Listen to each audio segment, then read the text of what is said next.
At home, desperation time, down 2-1 for Kyrie against the Milwaukee Bucks and the Greek Freak. And here we go. It's Kyrie Irving. We're going to show you a bunch of shots that he took in the first half, and there's going to be a common theme. None of them, Jalen, are going in. Well, on that first jump shot, he didn't have his rhythm. He normally doesn't do the leg kick like that, and right there, that was a force trying to get a foul. He would really struggle on this night. 23 points on 7 of 22 shooting for Kyrie. So an inefficient night for the Celtics star. Meanwhile, on the other side, just Katie barred the door. Here we go. Giannis Antetokounmpo making the jump. Cancel Christmas if he making that. Before our eyes, he is making the jump from being a really good player to becoming a genuine superstar. Now here's Pat Connaughton turning defense into offense, giving the Bucks an 8-point lead after 3 quarters. And now they're looking to put it away. Is there a real chance that Milwaukee can put the Celtics away in their own building? The answer is yes, because of this guy. Just watch this. Are you kidding me?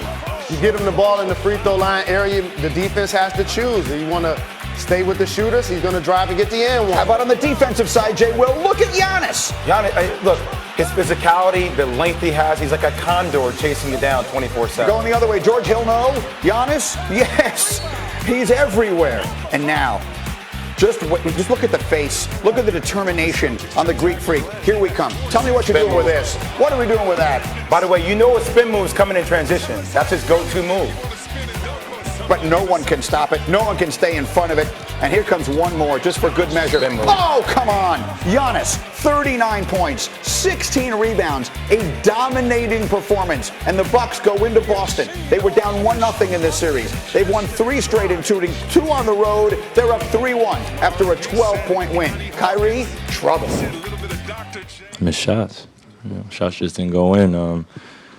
Go out and prepare. Sometimes they're going to go in, sometimes they aren't. For me, the 22 shots, I should have shot 30.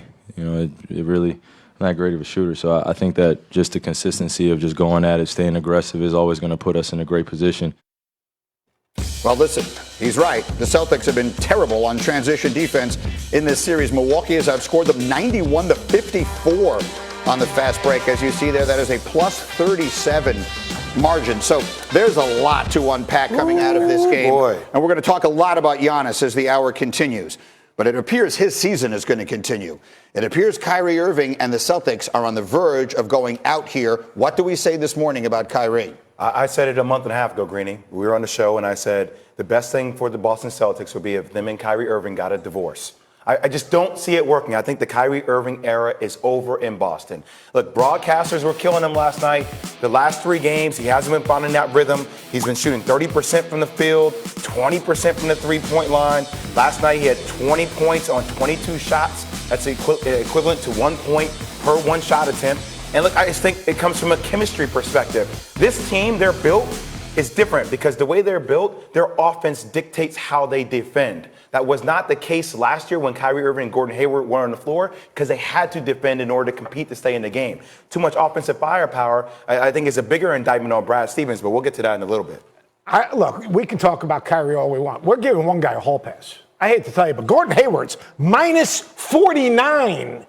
Minus 49 in the series. I mean, Gordon Hayward has not showed up. He's got 4 fouls in his last 91 minutes. He hasn't gotten close enough to guard anyone, yet alone to foul him. I mean, Gordon Hayward, all of a sudden, we talk about Kyrie Irving. Kyrie Irving, all right, at least he's attacking and making plays. This guy, I understand the injury. I understand everything about it, but you got to hold him accountable also. I mean, he's making $31 million a year. $10 million more than Kyrie Irving, yet we give this guy a hall pass. He's not playing well, and you know what? He is hurting the Celtics just as much as Kyrie Irving. But he took 5 shots. Yeah, I know.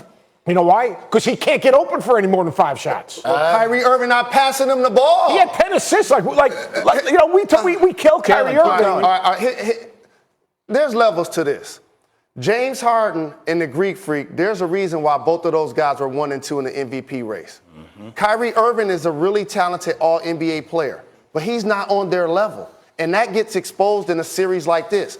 Both of the team's best players took 22 shots. One team's made 15, Greek Freak. The others made 7, Kyrie. You can't go to the podium and say, I could have took 30 shots. You can't do that. This team made it to the conference finals last year without him. And as a matter of fact, they beat Milwaukee. You got to have a little more humility and respect for your teammates. That's what Marcus Morris is talking about when he says our offense is affecting our defense. In other words, taking all of these bad shots is allowing them to get out in transition and not allowing us a position to load to the Greek Freak. That's why every highlight you showed of him was in transition, laying it up or dunking the basketball. Can I pick it? Turnover. Go ahead. Can I piggyback on that? Yes, sir. You said Gordon Hayward deserves a hall pass. Now, I love you, Seth. I know you. They said he doesn't deserve a hall pass. Doesn't deserve a hall pass.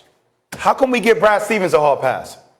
Brad Stevens' job. Now, we last year we were putting his name in the conversation with Greg Popovich, Doc Rivers, Rick Carlisle, some of the best geniuses in the game. Yeah. But it's his job as a head coach to make all this talent mesh. Now, I know Kyrie Irving has been doing a great job, but you can make a case even at the beginning of the year, right, which causes for Jason Tatum to regress. You put Gordon Hayward in the starting lineup, that creates conflict. It's his job to make it work.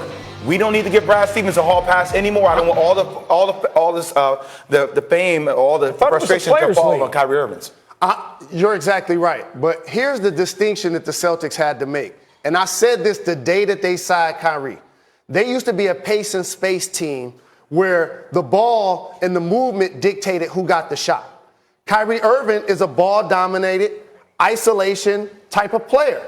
They used to be a team where Al Horford, their center, led them in assists. Right. Okay, that was their style. Now they've chosen to give the ball to Kyrie to take them home. He's shown that he can't be the best player on a contending team. And I agree with you. He's done in Boston. And you ready for this? You ready for this?